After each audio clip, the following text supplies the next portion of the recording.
So, if I have this correct, you often talk about designing your home screen and tech setup to act like a singing bowl. Do I have that word correct? Yes. A cue for mindfulness. What are some ways that listeners can build those same singing bowl reminders into their digital life?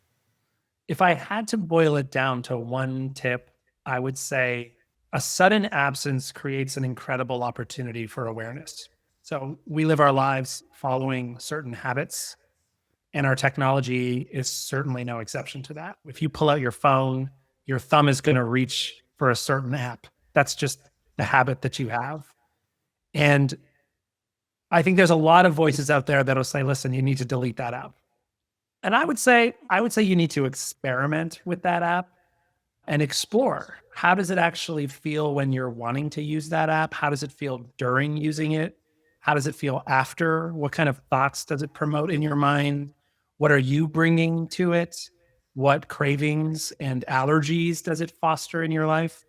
And one way to do that really easily is to simply delete the app for 24 hours, not out of shame and guilt, not out of a lack of willpower, but as a singing bowl, the way that mindfulness teachers will ring a singing bowl and invite you to listen fully to it without distraction is to say every time you notice your hand reach for your phone and your thumb reach for that app, and then you have that moment where you're like, oh, it's not there anymore, to have that be a positive moment of curiosity. Wait, what is happening right now? Why am I reaching for this app? Oh, I'm waiting for the bus and the bus is late.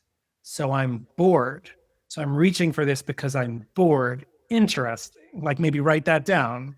And then the next time you're reaching for it, why? Oh, I just got in a fight with my partner and I'm trying to escape into this app right now. Interesting.